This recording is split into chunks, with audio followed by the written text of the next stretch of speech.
Belgique, une défaite amère du Sénégal 3-2. Franchement métti na trop tey bis bi dootuñ ko mës a fàtte. waa xam nga bis bi dootuñ ko mën a fàtte. Sénégal bi nga xamante ni ñëpp espéré woon ñoo ngi doon xalaat mu qualifié en 8e de finale après avoir mené 2-0 jusqu'à la 86e minute en espace de 4 minutes ñu remonté ñu 3 buts 2 buts métti na coach. waaw métti na Pa Ibrahima xam nga kenn xalaatu ko woon et puis kenn xaaru ko woon mais nag man aussi yàgg na alerté. parce que équipe bu Belgique bi ñu doon joué quand même du équipe bu ndaw. donc ñu bëri xalaatoon nañ ne Sénégal dafay ñëw gagner Belgique facilement. mais demewul noonu et puis ku xam Belgique aussi xam ne du équipe boo xam ne mën nga ñëw rek gagner ko noonu. parce que du équipe bu ndaw du nation de football bu ndaw donte jëlagul coupe du monde. mais am nañu aussi vraiment génération boo xam ne ñu ngi bëgg a dem retraite ñi ci des bareetul génération bu Lukaku bu Kevin De Bruyne ak ñoom ñooñu donc ñu ngi bëgg a def retraite mais am nañ beneen génération bu ñëw ay jeunes wax la ne équipe bu équilibré la parce que dañu boole expérience ak jeunesse donc mu nekk aussi équipe boo xam ne waxoon naa la ne c'est une équipe joueuse c'est une équipe qui aime jouer c'est une équipe qui savent jouer au football avec beaucoup de maîtrise donc wane nañu ko ci premier mi-temps bi en seconde période aussi gis nañ ne l'entraîneur Rudi Garcia il a fait du coaching gagnant donc chapeau et bravo à lui il a fait du coaching gagnant donc moom moo def différence parce que yaakaaroon nañ ne profondeur u banc wu Sénégal bu ñëwee dina def différence man loolu laa xalaatoon parce que jeunesse bi ñu am nañ profondeur de banc boo xam ne waroon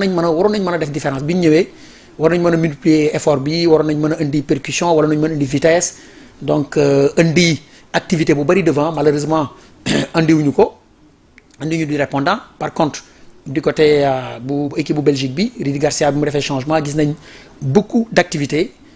au niveau de l'attaque bu Belgique quand même. parce que ba muy génnee De Bruyne di génne Doku. kenn nanguwul. yaa ngi naan ma ne la pourtant il a pris des risques te mën a nekk tournant wu match bi. tout à fait. nga ni ma bu ñàkkee match bi dañ koy daal. non moom bi mu génnee Doku génne De Bruyne bu ñàkkoon match bi dañ ci indil problème parce que mënoo am joueur bu mel nii Doku. mu percutant di provoquer capable de faire la différence à tout moment ak activité bi mu am ak compétition bi mu am. nga xam ne peut-être li koy xaw a perturbé tuuti rek mooy peut-être li mu delluwaatoon Belgique xaw ma Angleterre. parce que boobu soxnaam am na doom et tout. xëy na bokk na ci li ko xaw a perturbé tuuti mu ñëwaat ci groupe bi mais Doku bi ñu doon xaar à 100% gisuñu ko parce que Doku en première période sax xëy na doon na créer tuuti ay problème bu défense du Sénégal mais dañ ko doon jël à 2 comme ni ñu ko waxee dañ ko doon jël à 2. dañ ko doon jël ak intelligence donc dañ ko doon jël à 2 bu ñëwee day am ku tëj intérieur bi obligé que mu dellu ginnaaw donc créer lu ñu ay problèmes yu bëri. Comment expliquer cette perte du contrôle du match après avoir mené 2-0? waaw mooy li ma la wax rek c'est du coaching gagnant parce que Pape xëy na def na ay changements mais changements yi ñu apporté wul dara changements yi mu def apporté wul lu bëri quoi. parce que indi na Lamine. on a l'habitude de voir Lamine Camara démarrer. nekk ci entrejeu bi di def des boosts d'énergie di marquer di xeex di compenser sa vide bi nga xam ne moo doon am ci Pape Alassane Gueye ak ci Gana mais bi mu ñëwee en seconde période gis nañ ne indi na activité et tout mais offensivement apporté wul lu bari ki nga xam ne aussi mooy Pape Matar Sarr aussi ñu ngi ko doon xaar xëy na bu ñëwee peut-être dina apporter percussion dina apporter vitesse doon def box to box dina def projection ak ballon dina def projection ak vitesse apporter un plus malheureusement Pape Matar aussi bi mu ñëwee indiwul dara peut-être que Ibrahima aussi xalaatoon nañ ne bu ñëwee en seconde période doon na indi activité bu bari mais malheureusement moom it pour Ibrahima aussi tey apporter wul li ñu ko doon xaare par contre Bara Sapoko bi mu ñëwee benn moment moom doon na apporter un plus am na lu mu indi au moins am na sax benn tir cadré mais kii Pape Matar amu ko Lamine amu ko Ibrahima Mbaye aussi amu ko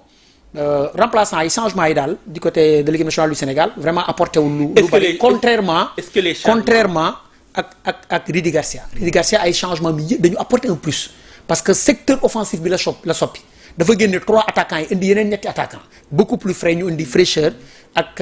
activité ñaari côté yi parce que c'est 2 attaquants très jeunes ci ñaari côté yi ñu indi beaucoup d'activité mais ñu am aussi un autre attaquant avec beaucoup d'expérience muy Lukaku qui a beaucoup apporté en seconde période parce que Lukaku aussi bi mu ñëwee en deuxième mi-temps dafa apporter expérience am mais dafa apporter puissance ak efficacité te c'est bi mooy troisième fois que Lukaku di dugg bi mu ñëwee ñoog Égypte moom moo obligé défense Égypte bi ñu dugal seen camp seen match bi passé bi mu duggee dafa dugal tey aussi dafa dugalaat il a été efficace ba pare téye défense su Sénégal bi ci kaw peser bu baax a baax ci défense su Sénégal donc c'est du coaching gagnant de la part de Rudi Garcia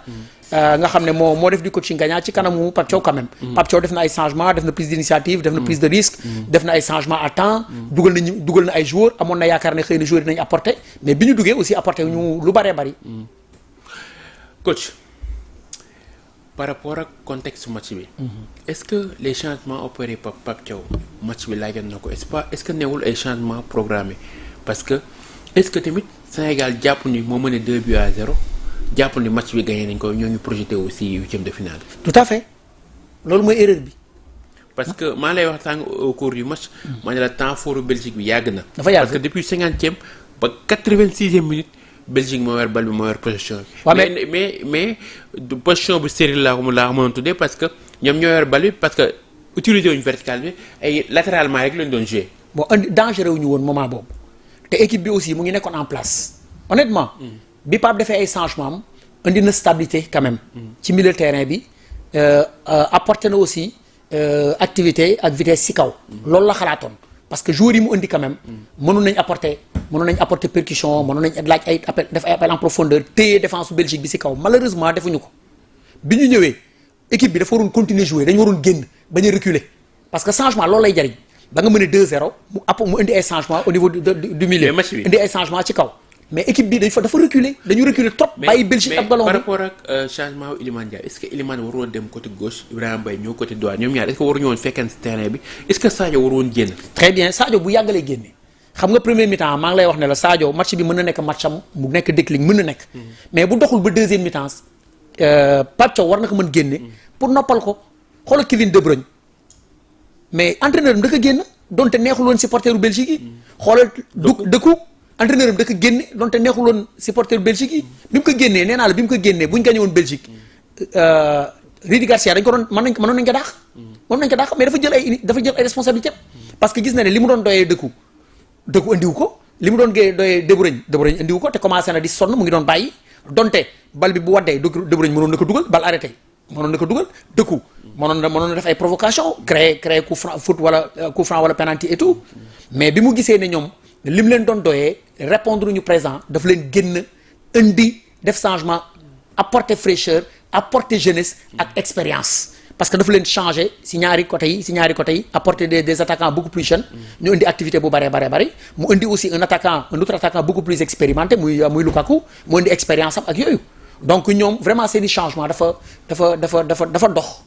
seen changement dafa dox ñoom ñoo apporter un plus ñoom ñoo réduire score bi ñoo égaliser malheureusement pour ñun changement yi Pape Thiaw def na ko à temps def na ay changement au niveau de l'entrejeu def na ay changement au niveau de l'attaque mais changement yi ñoo apporté wul rien du tout xam nga dañ doon wax ne Pape bu teel a def ay changement am du jël ay responsabilités am du jël initiative mais tey def na ay changement mais changement yi ñoo apporté wul dara loolu mooy dëgg amul du répondant c'est-à-dire ñi mu dugal indiwuñu lu bari benn Bara Sapoko nga gis mu indi activité et tout mais Lamine moom it indi na sax apporté na vitesse ak yooyu loolu sax moo tax mu confondre vitesse ak précipitation ba mën a def foot boobu il n'a pas été intelligent parce que bal buy traversé ci surface de réparation nga mën a def tacle boobu pour dem jëli ballon bi avec un joueur expérimenté bu mel ni le capitaine donc ça mën na la coûter très cher donc intelligence ak expérience su Tielemans moo créé penalty boobu parce que boobu Lamine xëy na gisul Tielemans wala xamul positionnement wu Tielemans wala xalaatul ne Tielemans dina dugal tànkam foofu il a été intelligent donc expérience su Belgique ak coachingu l'entraîneur donc Rudi Garcia moo def différence ci match bi ah. mën nañu ne coup de chapeau pour l'entraîneur des Diables Rouges. non chapeau pour lui Rudi Garcia. non il a été excellent. mais du côté Sénégal coaching perdant de Pape Thiaw. tout à fait effectivement non Pape ni ko Deschamps gagné woon suñu premier match noonu la ko Rudi Garcia gagné suñu deuxième match. parce que tey boo xoolee match ba muy commencé. maanaam est-ce que défaitu Côte d'Ivoire bi ak defatu RDC bi. Sénégal waru ci mën a tirer ay renseignements pour mën a génn si. malheureusement jàngatuñu si te loolu feeñ na. malheureusement c'est la première fois équipe mu ne ba 86e minute de jeu ñu remonté ko. mais malheureusement jàngatuñu si malheureusement pour ñun amuñu si jàngat. xam nga waroon nañ ci mën a am jàngat parce que waxoon nañ ko ci début bi waxoon nañ ne defetu Côte d'Ivoire bi war nañ ci mën a am jàngat defetu RD Congo bi sànq ak Angleterre waroon nañ ci mën a am jàngat parce que dafa jiitoon Angleterre jëli ko réduire score bi par Harry Kane après mu dugal deuxième but. ma lay wax ne expérience bi ñu am ñoom ñun war nañ ko mën a am. ñun waratuñu toll. fu ñuy jouer ak Angleterre wala France wala Belgique di wax waxu expérience war nañ dépasser loolu parce que joueurs yi ñoo yem même point d'égalité c'est-à-dire même point d'égalité. joueurs yi ñoo bokk ay clubs yi ñuy jouer ñoo bokk ay championnats yi ñuy jouer ñooy jouer Ligue des champions de très haut niveau donc foofu war nañu dépasser ay problème mu expérience ak yooyu loolu waratul am suñu diggante mais on a comme l'impression que ñun à chaque fois expérience franchement expérience rek la ñuy gagner. les équipes africaines manquent de mental. non expérience moom la ñuy gagner ak mental. mën nañ am mental sax d'accord mais expérience bi la ñuy gagner parce que dañuy nax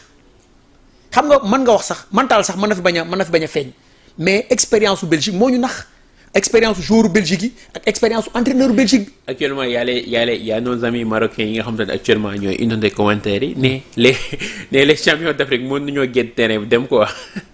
mënoon nañu. Marocains yi ñoom ñooy inondé actuellement commentaires yi. ci penalty bi quoi champion d'Afrique mën nañoo génn terrain bi dem. ci penalty bi. non mais ñoom penalty bi ñu leen sifflé ak sunu bos bokkul contexte yi bokkul final boobu ak 16e de finale bi bokkul ñun waxuñu waxu marocain yi.